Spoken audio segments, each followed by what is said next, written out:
la vie de tous les jours, on va pas être là à nous dire tous les jours « Ah, t'es belle, t'es bien maquillée », alors que sur les réseaux, ça va être instantané et on va tout de suite avoir des commentaires, tout de suite des retours. Donc on se dit « Bon, bah, ils l'ont validé, donc c'est bon, je peux assurer toute ma journée ».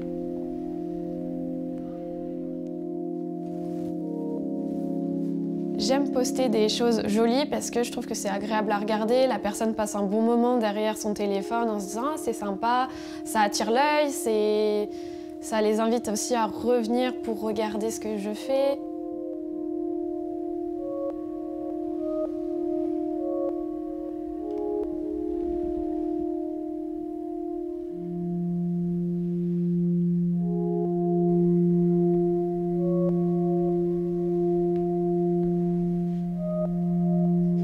Le sentiment que je peux avoir quand je prends les photos, c'est plutôt un sentiment de satisfaction, de se dire voilà, j'ai fait une belle chose, j'ai bien travaillé mon maquillage, je me sens bien.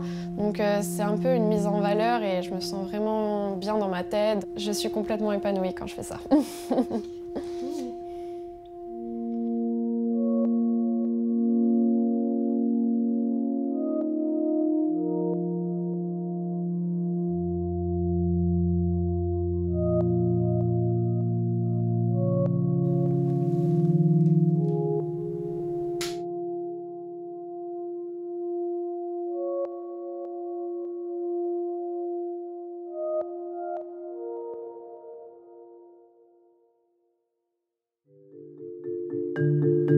C'est un village planétaire. La moitié de l'humanité y est connectée. Chacun a son poste. Facebook, Instagram, Snapchat et maintenant TikTok. Sur les réseaux sociaux, tout le monde exhibe sa vie en direct et peut juger celle des autres. Dans ce monde merveilleux, les corps sont sculptés, les loisirs innombrables, les amours réussis, les vacances idéales. Mais ce bonheur virtuel n'est-il pas qu'une illusion? Derrière ces vies parfaites, il y a des victimes ignorées qui souffrent d'addiction, de dépression, et cela peut aller jusqu'au suicide.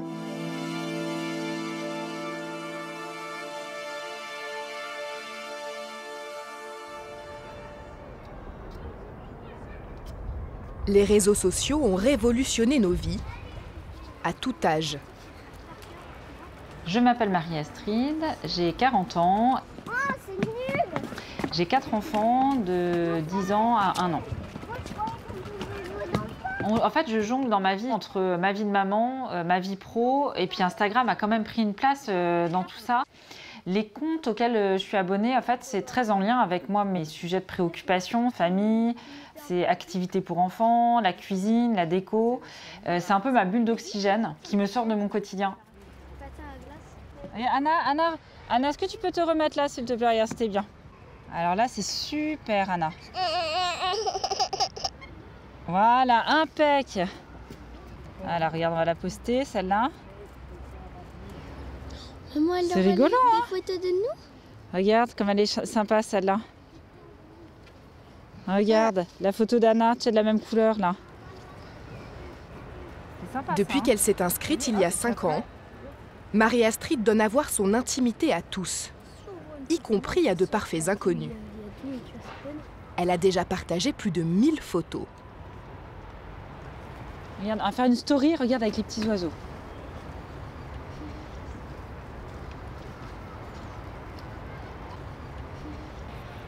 Un album qui retrace un quotidien sans fausses notes, ni moment de blues. Je partage ces moments-là un peu joyeux de ma vie parce que voilà, si je devais retrouver mon Instagram, on va dire dans 20 ans, je serais une vieille dame. Et je me dis, voilà, finalement, tu avais une vie sympa, c'était rigolo. Je pense que je donne pas mal de temps à mes enfants. Et c'est ça dont j'ai envie de me souvenir.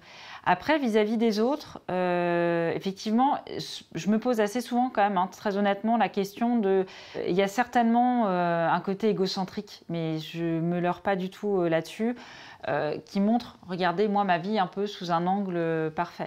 Je me mets une grande assiette peut-être pour moi par contre. Et regarde, on va prendre une petite photo. Parce que vous êtes mignons tous les deux. Raphaël, coucou. Les réseaux sociaux ont fait de nous les vecteurs d'une propagande, celle du bonheur et des moments heureux, désormais qualifiés d'instagrammables. Tu me regardes? Ah, ça c'est mignon. Voilà. De poster et de partager ce petit moment. Alors ça fait cucu de dire un petit moment de bonheur, mais c'est vrai que c'est un petit moment plaisir pour moi dans ma journée. Et effectivement, qui n'est pas du tout révélateur, je pense, d'une journée de 24 heures avec 4 enfants dans un petit appartement, etc. C'est vraiment, c'est un peu de la publicité mensongère quand même. Voilà, recadrer un peu. Le réseau social est venu amplifier cette idée d'une société où on cherche profondément le bonheur. Il y a cette sorte presque de tyrannie d'un bonheur affiché.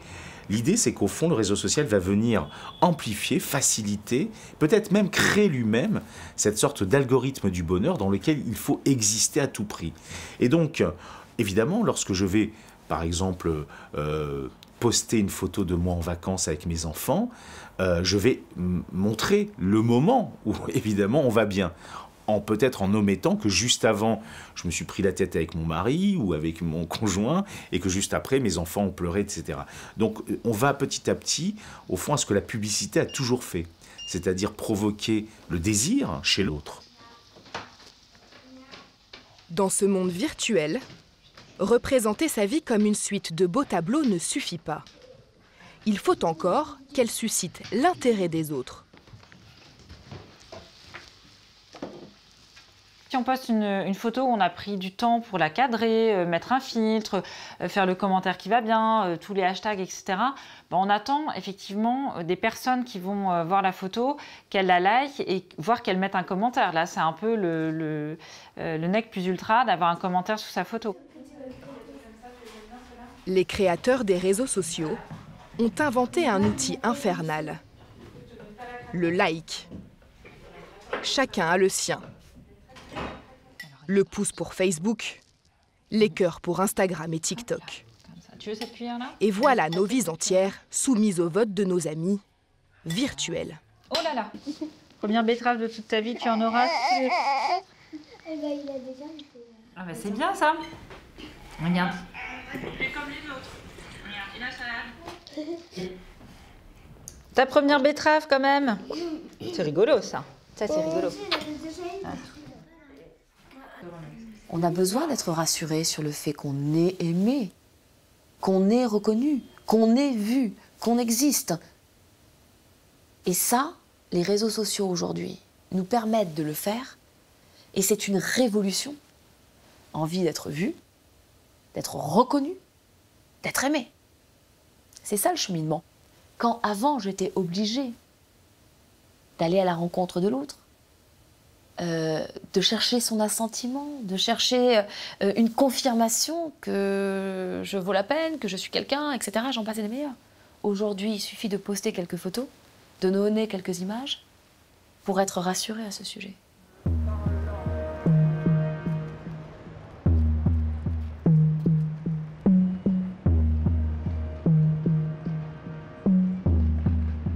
Donner du sens à sa vie grâce à l'approbation des autres. Ce n'est pas juste une fantaisie qui fait du bien au moral.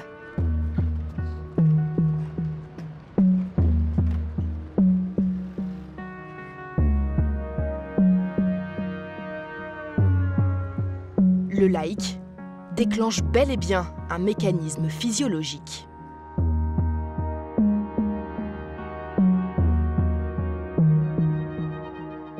Le fait de liker, eh bien, activer des régions cérébrales et notamment celles qui sont impliquées dans le circuit cérébral de la récompense, qui est vraiment le circuit clé qui joue un rôle dans les addictions.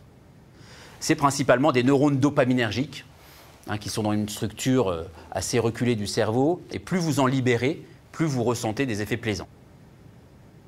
Donc être sur les réseaux, liker, ou savoir qu'on like ces images, ou même liker les images des autres, ça active les centres du plaisir, ça procure du plaisir. Et donc on comprend mieux pourquoi ça donne envie d'y retourner, de répéter ce comportement. Pour garantir sa popularité et ainsi nourrir son bonheur, un utilisateur a donc tout intérêt à magnifier sa vie, quitte à la mettre en scène.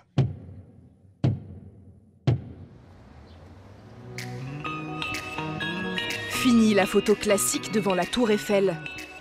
Sur les réseaux sociaux, chaque moment banal peut être érigé en façon de vivre. Une pause sur un banc devient un instant d'euphorie. Un Paris-Brest, un chef-d'œuvre. Et chacun peut transformer sa réalité selon ses envies et ses outils. Il suffit du bon cadre, du bon filtre et du bon slogan. Tous ces artifices n'ont qu'un but, afficher un bonheur absolu. Je m'appelle Marie, j'ai 22 ans et j'ai 4922 abonnés sur Instagram. Généralement, je vais poster plus des photos mode, beauté et lifestyle. J'aime poster un peu de tout, un peu mon univers. Principalement, c'est beaucoup de mode, donc on me voit souvent sur les réseaux. C'est pas forcément une photo de nourriture ou juste les ongles. Je vais poster vraiment de tout, mais principalement moi.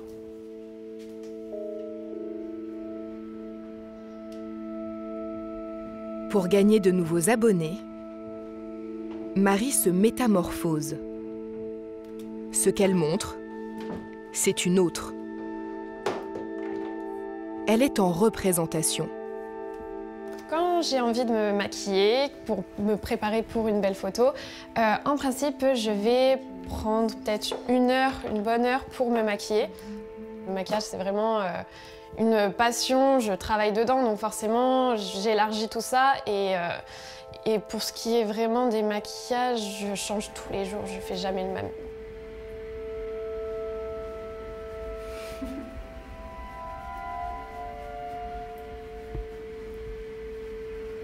Sur les réseaux sociaux, chacun peut s'inventer une nouvelle image, se façonner un masque, jouer un rôle et le perfectionner jour après jour.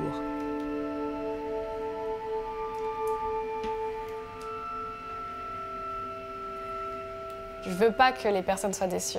J'ai pas envie que les abonnés ou les gens que je rencontre soient déçus de moi. Ça me fait peur.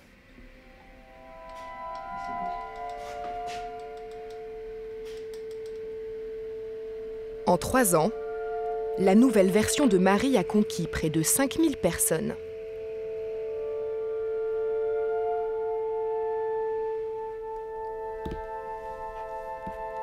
La philosophie propre au réseau social, c'est une culture d'un idéal de réussite, de performance. Et là, on se retrouve à faire que petit à petit, on est dans une sorte de guerre des clones.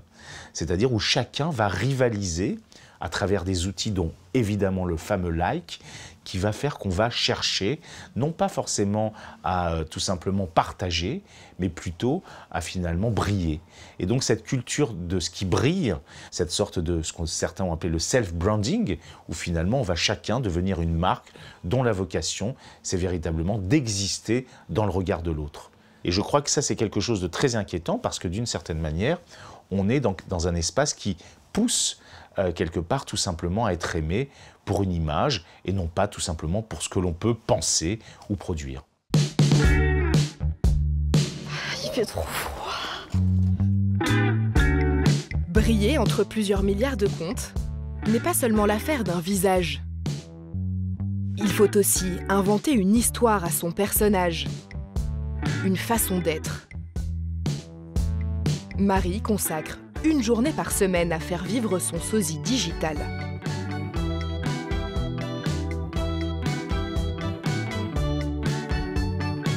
On va reprendre une rue où on voit la Tour Eiffel de travers. Ouais, histoire de faire un peu très bobo parisien. On la voit bien. Décale-toi vers là. Oui. Attention, go! J'avais déjà mitraillé avant. Hein. Ah, d'accord. C'est vrai qu'il y a toujours un peu une mise en scène, puisqu'on va voir une jolie porte, hop, on va faire les folles en sautant devant, alors que dans la vraie vie, on va passer à côté de la porte et on va même pas la voir, quoi. Remarque, ça peut être sympa aussi avec juste le fond là. Ça? Ouais. Oui, enfin t'es dans un beau quartier quoi. La représentation du bonheur serait une vie réussie, avec des amis, un bon boulot, une bonne famille, un esprit sain dans un corps sain. Ça, c'est un bonheur affiché. Et ce bonheur-là, cette vie réussie, aujourd'hui, je peux m'amuser à recréer, à composer une vie tout à fait factice.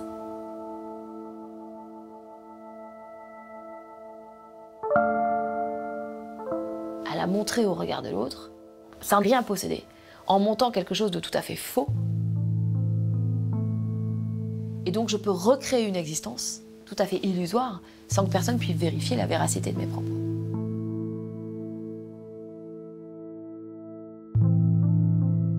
Et donc là, on peut rentrer sur quelque chose qui peut devenir un peu plus dangereux. Sur 200 photos, Marie ne sélectionne qu'un seul cliché. Le cliché.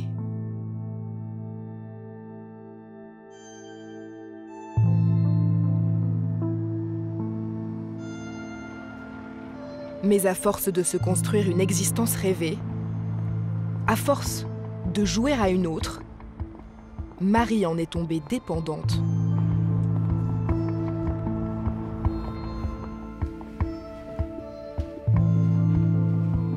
J'ai pas l'habitude de me montrer démaquillée, j'aime pas spécialement ça. Là, aujourd'hui, c'est clairement une mise à nu pour moi.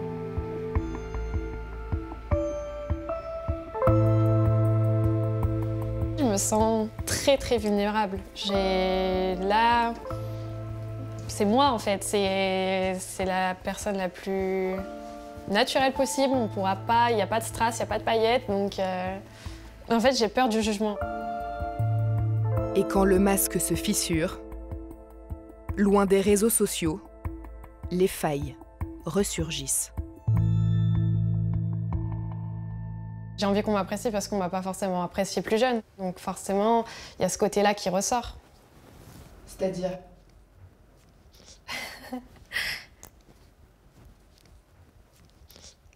Pardon. Désolée. C'est super dur en fait. Parce qu'on a juste envie d'être gentil, d'avoir des amis. C'est trop bête quand on dit ça comme ça. C'est vrai qu'on a juste envie d'avoir des amis. Et quand t'es plus jeune et que t'as zéro, mais vraiment zéro ami, c'est super dur. Donc évidemment, j'ai envie qu'on m'apprécie sur les réseaux sociaux parce que c'est ce que je recherche. Vraiment qu'on me valide presque. Le bonheur numérique est une invention, c'est-à-dire que c'est l'idée que, au fond, l'être humain va mal et donc on va lui proposer un espace où il va être heureux. Un espace où il va pouvoir s'épanouir, avoir des relations faciles, où finalement il va être valorisé. Et donc, au fond, on pourrait se dire que plus l'être humain est malheureux dans sa propre vie, plus il va rechercher dans les réseaux sociaux un bonheur, mais comme vous l'avez bien saisi, qui n'a pas forcément d'effet dans la vie réelle. Plus nous paraissons heureux, plus nous sommes likés. Et plus nous sommes likés, plus nous sommes heureux. Une spirale infernale, quitte à se perdre.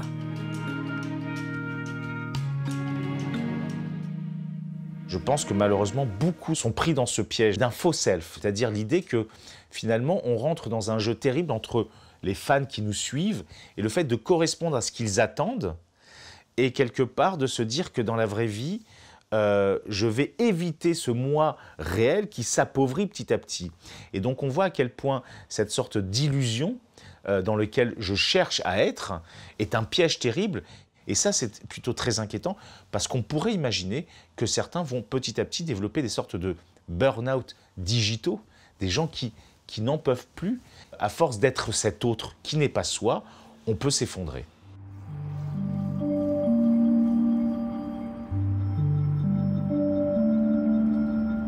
Il y a ceux qui publient sans cesse et ceux qui regardent pendant des heures. Ce bonheur revendiqué a pris tellement de place dans nos vies que des utilisateurs en deviennent accros. Centre d'addictologie, bonjour. Il a quel âge? Même si vos consommations ont évolué, nous on a trace d'un dossier et puis on peut rouvrir un suivi, d'accord? Depuis près de 20 ans, ce centre répond chaque jour à des dizaines d'appels à l'aide. Des personnes souffrant de dépendance au tabac, à l'alcool ou aux drogues.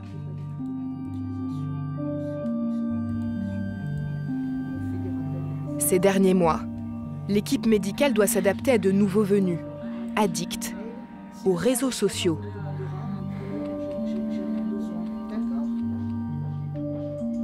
Comme Alexander. Si besoin, le soignant vous le demandera, mais pour l'heure, j'ai rien besoin. D'accord? Oui. Bonjour. Vous me suivez? Oui. Toujours dans le même bureau.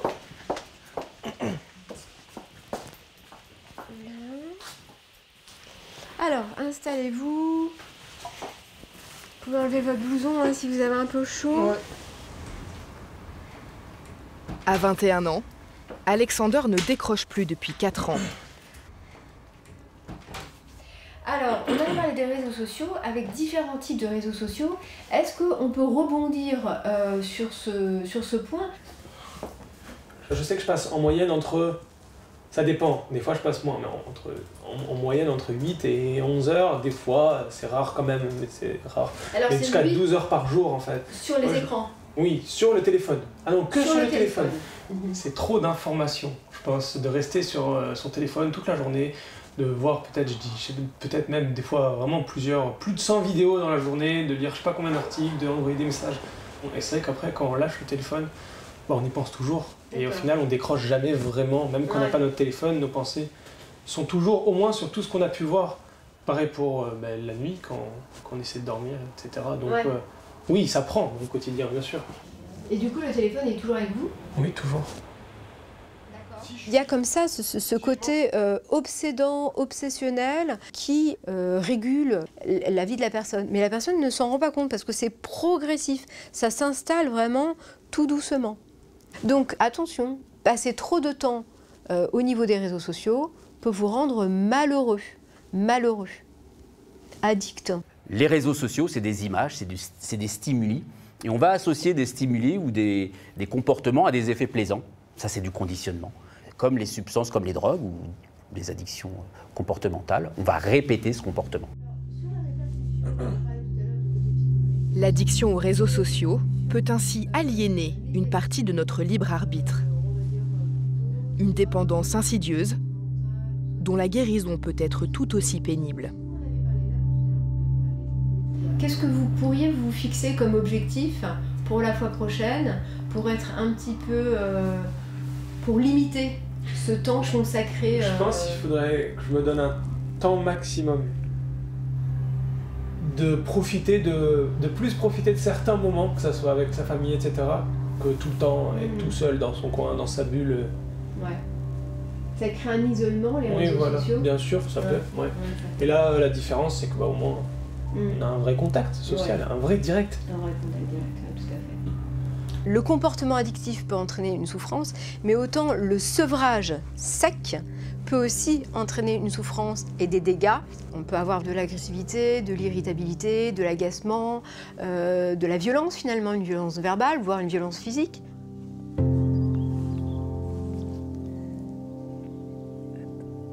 Depuis quelques années, toute la vie d'Alexander est gangrénée par les réseaux sociaux.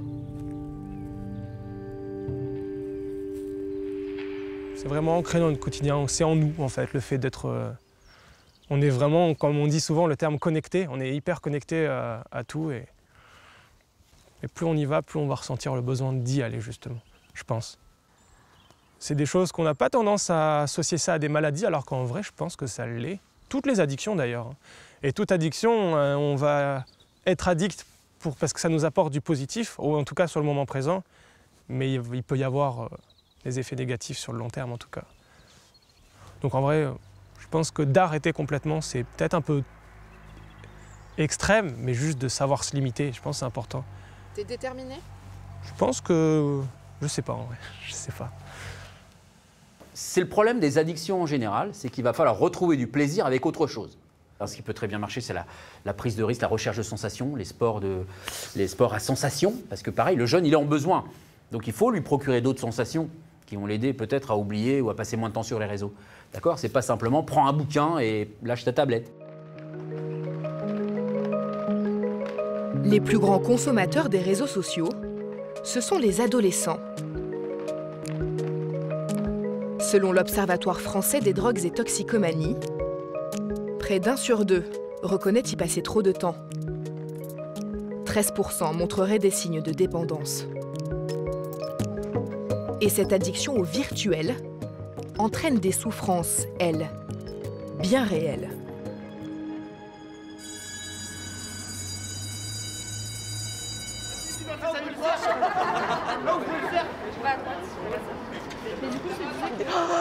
Quoi? Les terminales, en face de moi, pile en face de moi. Alors ça, c'est des termes.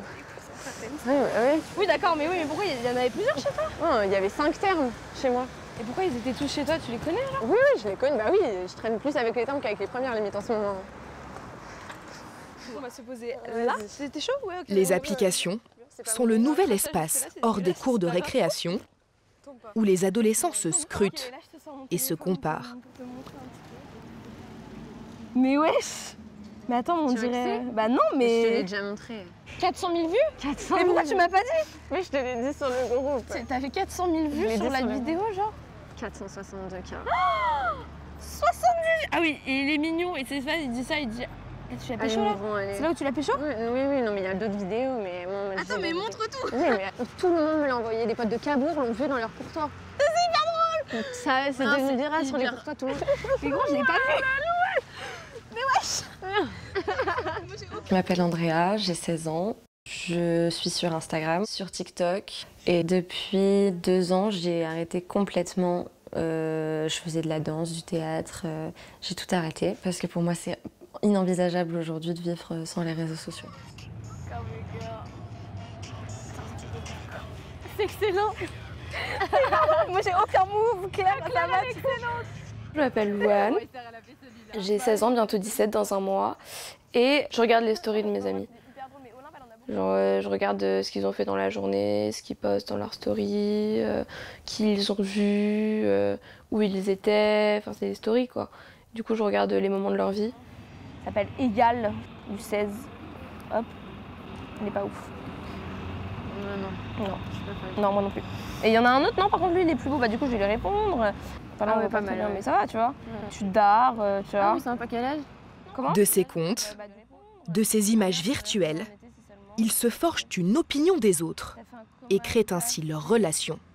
Dans la communauté, on va dire, des adolescents, par la façon dont une fille va s'habiller, les poses qu'elle va faire sur sa photo, on sait d'où elle vient, on sait si on va s'entendre avec elle. Je vais zoomer sur chaque personne quand je vais voir une photo pour voir avec qui elle est, ce qu'elle porte, tiens, c'est quel modèle de basket, c'est quel manteau, c'est quelle marque. Tu te dis alors, ah ok, on s'habille pareil, ou notre cercle d'amis s'habille pareil, donc ça se trouve on a peut-être des centres d'intérêt en commun, tu regardes ses stories, ah il est militant, ah il aime l'art, ah elle chante, tu vois, et en fait au fur et à mesure, tu construis une personnalité autour de la personne et tu t'attaches à ça parce que tu la connais pas en vrai, tu vois, du coup tu te dis, ah ok, donc cette personne elle est comme ci, elle est comme ça, on peut s'entendre, on peut pas s'entendre, c'est quelque chose, c'est de l'apparence en fait, c'est de l'apparence totale.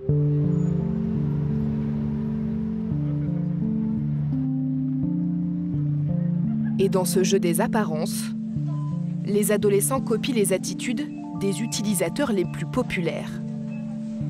Ils reproduisent leur look pour envoyer la même image de réussite, le même bonheur.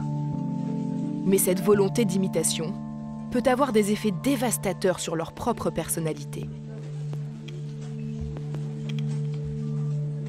C'est toujours ce truc de cette image paradisiaque que renvoient les réseaux sociaux ou qu'on va envier.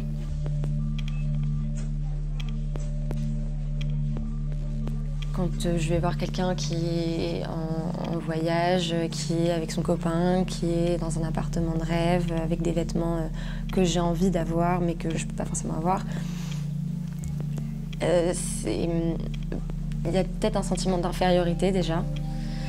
qui fait que elle est mieux que moi, elle a ça en plus et moi je l'ai pas. Pas forcément de la jalousie, mais ouais, de l'envie. Et on est déçus. Il y a un peu de la déception de voir que nous, on ne peut pas être comme ce genre de personne.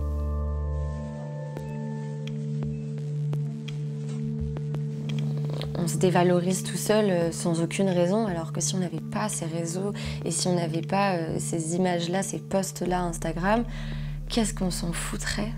J'en aurais tellement rien à faire de la vie des autres, mais c'est juste automatique. Et du coup, tu te dis, mais moi, je peux pas faire ça et je peux pas avoir la vie qu'ils ont. Et si tu te dévalorises toi-même et t'as l'impression d'être rien à côté, quoi. Ces personnes qui la font rêver ne sont pourtant pas des stars. Elles peuvent être n'importe qui. Devant cet idéal plus accessible, il n'est plus seulement question d'avoir la même vie. Il s'agit aussi d'être comme elle, à tout prix. Je pense qu'il y a l'envie de ressembler et cette envie peut se transformer en je vais lui ressembler. J'ai toujours eu un certain complexe avec mon nez, mais c'est vrai que quand on voit sur les réseaux sociaux, alors que ça se trouve en réalité la personne n'est pas du tout comme ça et elle l'a peut-être retouché, c'est peut-être l'angle, c'est peut-être la lumière, ça n'a peut-être rien à voir avec ça, mais on va tout de suite s'identifier et moi c'est ça qui a créé mon complexe, c'est elle a un nez plus fin, il est plus comme ci, plus comme ça et je préfère son nez et j'ai commencé à aimer de moins en moins le mien. Et du coup à me comparer de plus en plus, je suis carrément allée sur des sites pour voir comment et à quel âge et combien ça coûtait pour se le refaire. Les jeunes sont d'autant plus sensibles à ce genre de choses qu'ils sont en pleine période de construction identitaire et donc d'interrogation. Et donc c'est un moment où ils vont essayer de... C'est le moment où on se rencontre soi-même, en s'éloignant un peu du regard des parents. Et c'est une période transitoire pour une personne, puisque finalement elle est en construction physique aussi. On est inachevé. Et c'est pas forcément physiquement la meilleure période de notre vie. Et donc c'est le moment où on va devoir apprendre à se connaître, mais surtout apprendre à s'accepter et apprendre à s'aimer.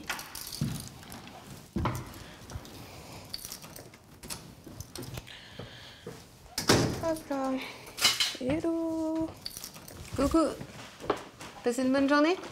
Toi.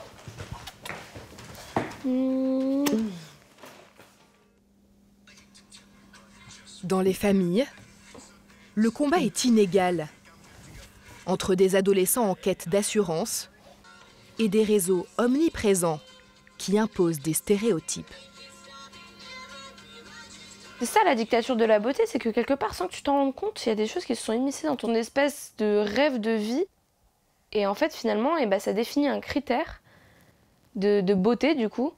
Un critère, par exemple, de fille jolie, musclée, gaulée avec des seins énormes, avec des tailles comme ça, avec des fesses comme ça, avec des jambes comme ça.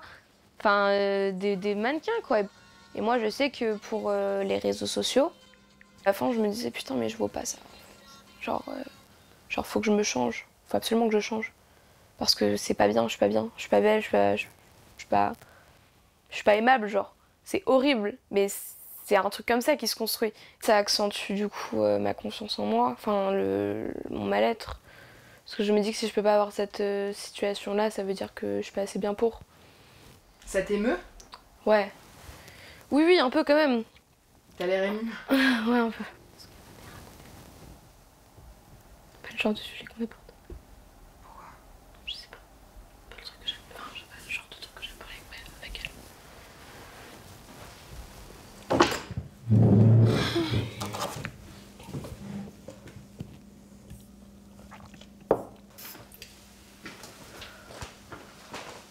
T'as vu le dernier truc que je t'ai envoyé? Quoi? T'as vu le dernier truc que je t'ai envoyé? Sur quoi? Sur Instagram. Attends. Non. Mais ça, il faudrait que tu suives ce compte-là, il est vachement bien. Moi, je peux pas suivre tous les comptes, moi. Ça, après, ça me pollue mon fil Instagram. La dévalorisation de soi pourrait enfermer Louane dans ses complexes, malgré les efforts de sa mère pour l'ancrer dans le réel. Ce qui est important c'est d'avoir un dialogue, de jamais couper le dialogue avec ses enfants. C'est leur dire, ce n'est pas la réalité. Ton corps, c'est la réalité. Ce que tu vois là, en fait, ce n'est pas la réalité. Ou c'est la réalité infime de 0,01% des femmes sur cette planète, en fait. Donc c'est surtout avoir une attitude, une pédagogie, être à l'écoute, dialoguer, communiquer.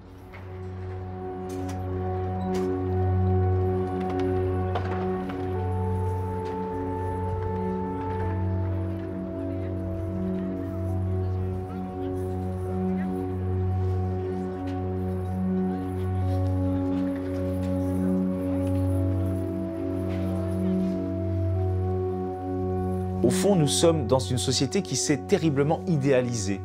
Les réseaux sociaux en sont justement indécoupables. Le gros problème, c'est qu'à force de mettre la barre aussi haut, entre autres celle du bonheur, on est sans cesse renvoyé de ne pas arriver à être à la hauteur de ce bonheur. Donc on en souffre. Les gens parfois retournent ces pulsions agressives contre leur propre corps. Donc il y a beaucoup de pathologies qui sont liées à cette problématique de la dictature du bonheur.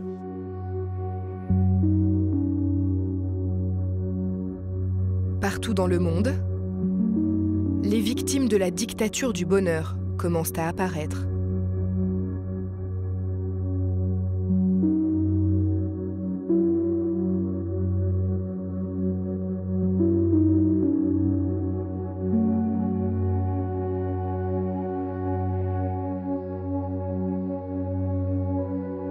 On est vraiment sur la nécessité d'être vu. L'angoisse qu'il y a derrière ça, elle est double. La nécessité d'être vue, ça veut dire quoi? Si je ne suis pas vue, c'est donc que je suis rendue invisible.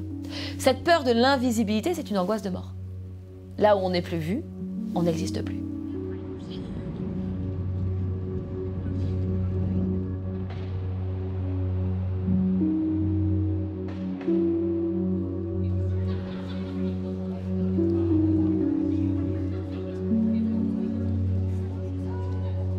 I'm Danny Bowman.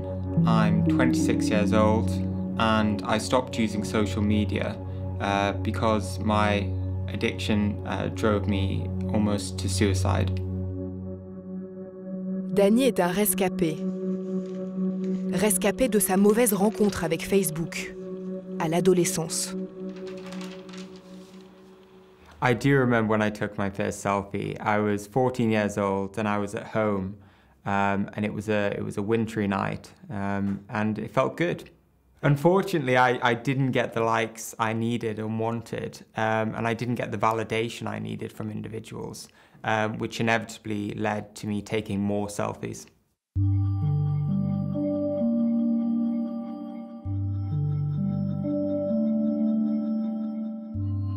I kept striving towards what I deemed to be the perfect selfie, which was perfected skin, you know, perfect hair, perfect face. All of these things were really important.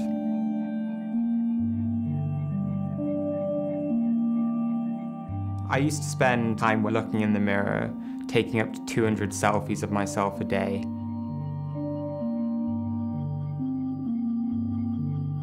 I used to do excessive exercise. I used to use creams on my face all the time. I stopped eating for a period of time and purged my food to perfect that appearance. It sounds very extreme because it was. You know, the process I was going through consumed my entire day. There was no room for anything else in my life. No room for friends, no room for family, and no room for my education either. Incapable de surmonter son mal-être, Danny perd 12 kilos. Et malgré le soutien de ses parents, il quitte l'école. And it just took over my life, and for 6 months I became housebound. I didn't leave the house because I thought if I left the house, people would literally be scared of me. That's how I felt about my appearance at the time, that it was so imperfect that people would be scared of me if I walked down the street. It kind of felt like I was trapped in my own home, trapped in my own head, and unfortunately it eventually led to a crisis point. I felt like there was nothing else. I was so tired, so exhausted. And I decided, unfortunately, to try and take an overdose.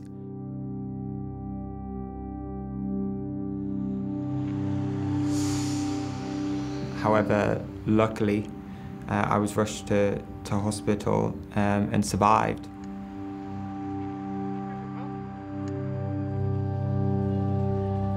Après 3 mois de thérapie loin des réseaux sociaux, Dany parvient à s'accepter.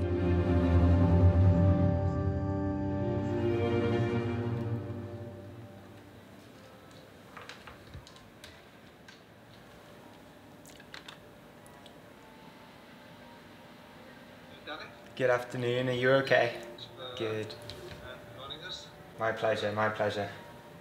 Aujourd'hui, il partage son histoire auprès d'étudiants partout dans le monde et livre son regard sur les concepteurs de ces applications.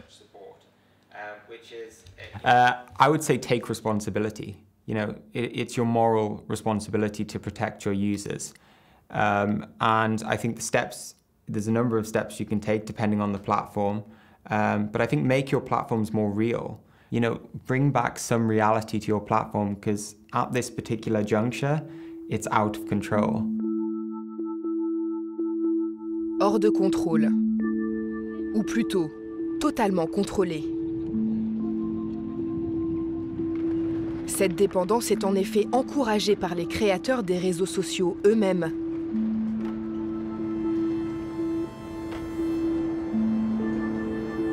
Mais il n'y a que les anciens employés qui dévoilent les coulisses.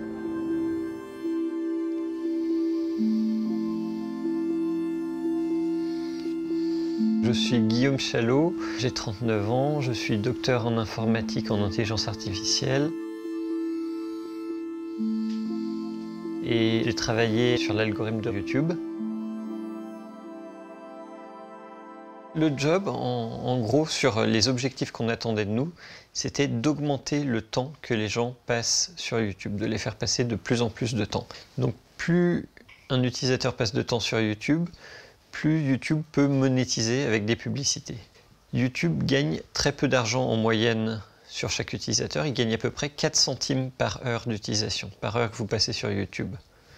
Donc 4 centimes, c'est peu, mais avec 2 milliards d'utilisateurs, ça commence à faire énormément d'argent.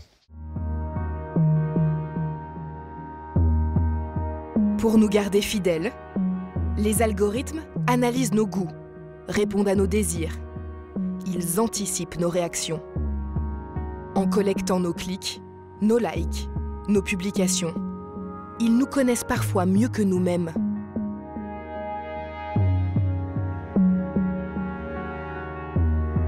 Rien n'est dû au hasard.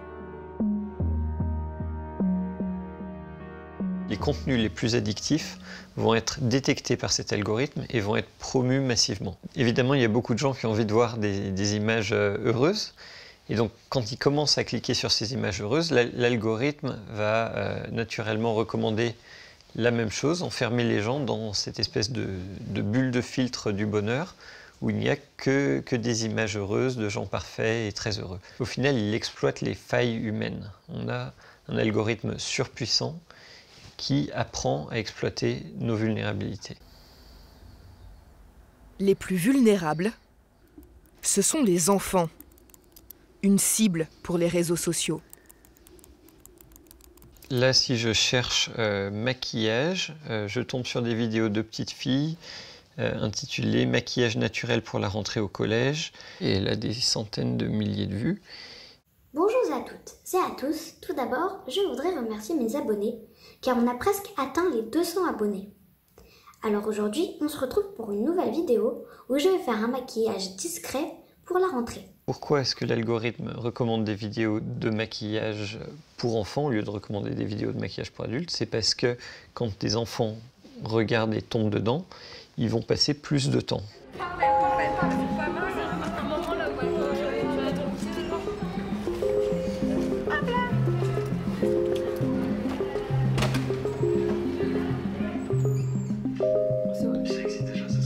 En sélectionnant pour nous un certain contenu, les réseaux sociaux formatent nos envies et peuvent ainsi orienter nos comportements.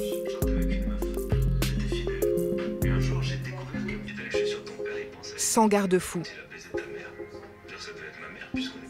Et là, je lui dis, tu préfères que je couche avec toi en pensant à une autre ou que je couche avec une autre en pensant à toi? La fidélité, ça a été inventé par les moches. Il devrait y avoir un papier officiel qui t'autorise à pas être fidèle en fonction de qui t'es. Tellement infidèle, je suis sûr que ton père, il pensait à une autre meuf quand il a baisé ta mère. D'ailleurs, ça devait être ma mère, puisqu'on est comme des frères.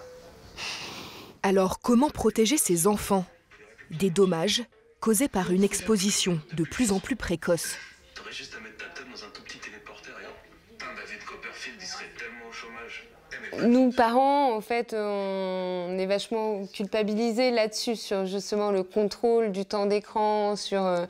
c'est pas forcément évident, en fait, parce que c'est une lutte un peu perpétuelle, en fait. Et il y a des moments où on n'a pas envie de lutter, donc on lâche l'affaire. Et en fait, je trouve que c'est un peu exponentiel, c'est un peu plus ça va, plus vraiment, en fait, le temps d'écran s'allonge de génération en génération. C'était déjà pas simple pour Louane, mais pour Victoria, c'est encore un peu plus compliqué parce qu'elle utilise déjà TikTok. Et il y a des moments où elle peut être dans sa chambre, moi je fais autre chose, je peux imaginer qu'elle joue, qu'elle lit, et en fait non, elle a mon téléphone, l'iPad. C'est pas au milieu, c'est pas la télé qui est au milieu de la pièce où on voit précisément ce qui se passe. C'est plus insidieux, c'est plus... En fait, les écrans sont vraiment insinués dans notre vie, partout, dans chaque pièce de la maison. Donc c'est plus compliqué en fait à contrôler.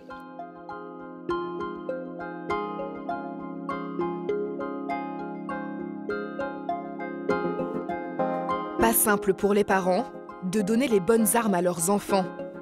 Quand dès l'âge de 11 ans, plus de la moitié d'entre eux est déjà connecté aux réseaux sociaux.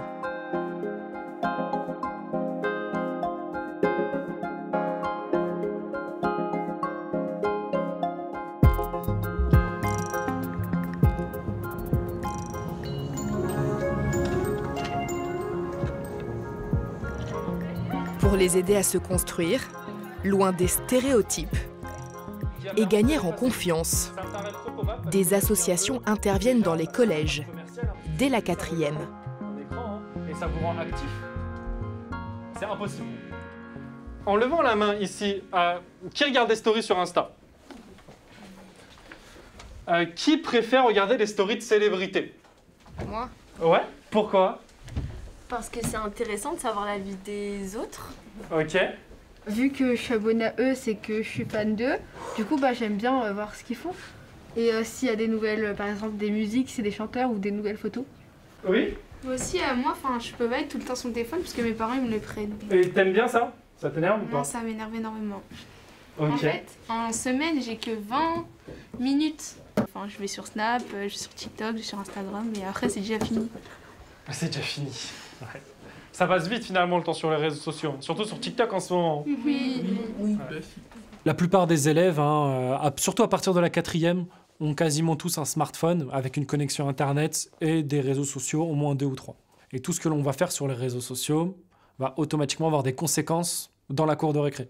Et ce que l'on va faire dans la cour de récré va avoir des conséquences sur nos réseaux sociaux. Donc les deux sont totalement liés et les deux font écho entre eux finalement. Il n'y a plus que la cour de récré. Il y a maintenant ce qui se passe sur les réseaux sociaux. Alors, est-ce que sur les réseaux sociaux, TikTok, Insta, etc., on peut voir des photos, des vidéos sexualisées? Oui, sur TikTok, c'est trop. Ouais, c'est trop? Parce que TikTok, c'est censé être une application d'enfant.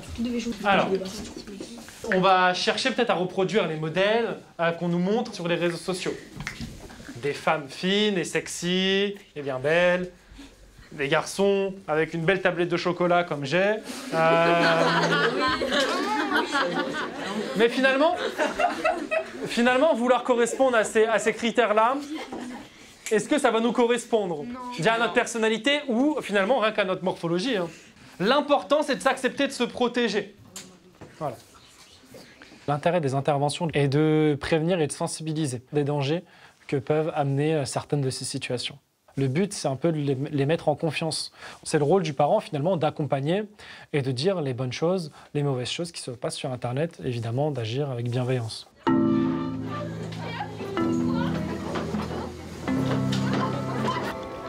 Mais quand apprendre aux plus jeunes à se libérer du regard de l'autre se heurte à l'usage des parents eux-mêmes. Quand dès la naissance, les enfants sont exposés comme les symboles d'une vie réussie, peuvent-ils acquérir les bons réflexes? Sommes-nous condamnés à cette dictature du bonheur sur les réseaux sociaux? Notre rencontre avec Marie l'a amenée à une prise de conscience. Sur son compte Instagram, désormais, elle s'assume.